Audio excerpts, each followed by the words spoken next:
So in the last part we had turned around and we had worked along the colour changes of row 2 of the charted portion of the pattern. And basically that's it. The pattern always, wherever you left off, you turn around and come back. So you're snaking your way a bit like a snakes and ladders board, all the way up the 100 rows of the pattern. So here I have just a row or so more on, just to show you.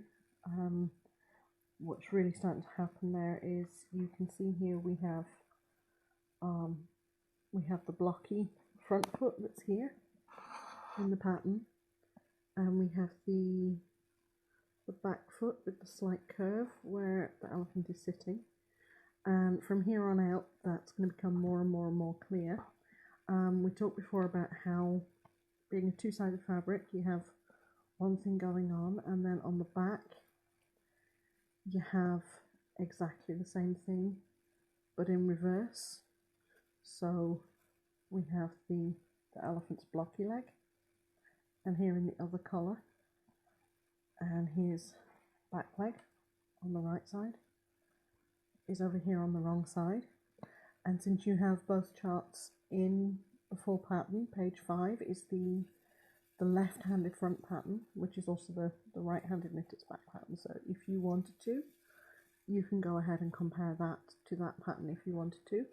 But honestly, if your right side looks like your pattern, then your wrong side is going to be right too, again, because every action that we're doing on the front has an equal action on the back. So yeah, just a few tips to get you through then. So we have your background colour is now established. You can instantly see whatever row you're on, whether you have a background that's colour A or colour B. So that should be getting easier and easier and easier again. And remember that every time you're on an odd row of the whole pattern, that's the 3 rows that we worked before we started the chart, plus however far you were in the chart, it'll be A on the background. And on even project rows, it'll be colour B on the background. And when you're counting for your colour changes, suppose I want to count this blocky leg. This was the one with the 10. We're going to look for the double at the beginning, and we're going to look for the double at the end, and we're going to count how many pairs there are. So blue pairs on that last row, there's 1, 2, 3, 4, 5, 6, 7, 8, 9, 10. Now those on that particular row look a bit of a mess, look a bit reversed.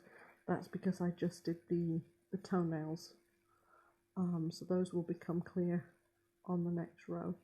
Just like this little toenail way down here has started to show through here at the back, which is good. So as it grows, you'll be able to see more and more and more and more of your design coming on. That will only help you. Your eye kind of goes in to your pattern and you start seeing the picture as you see it here, because again, every square on your pattern is a pair of stitches. So this 2D image right here is showing you what's happening on one side of your pattern, and that's happening the same on the front as on the back. Just going back to, we touched on before that you can use any cast on that you like, and the same with your cast off. When you get to your cast off, you can use any cast off you like, because if you're putting the tassels round, then you're going to obscure both the cast on and the cast off edge. And the other good thing is that you're also going to obscure the side edges. Again, there are some really good videos on YouTube on how you can get these side edges to come together. I've left these to show you. Again, because I'm tasseling, this isn't going to be too critical this time. But if I wasn't tasseling, there are techniques out there that help me draw this edge together as a solid. But I wanted to show you, you see what's happening in here still. You still have basically one side of stockinette and two sides of stockinette.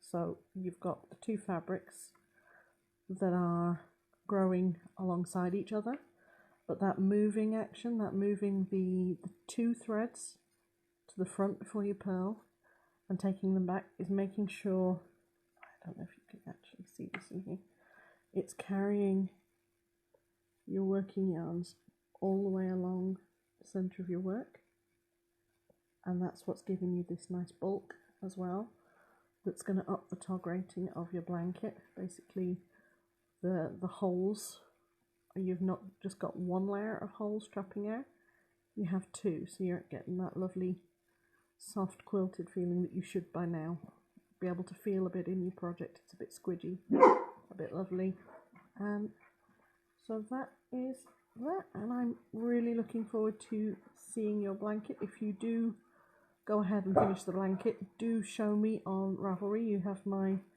Ravelry there on the bottom of all the pattern pages, and if you run into any problems or you need a hand with anything, I am nearly always around, especially if it's a weekday. Just go ahead and drop me a line on Ravelry and I will do my best to help you out. So there you go. Hope you enjoy it.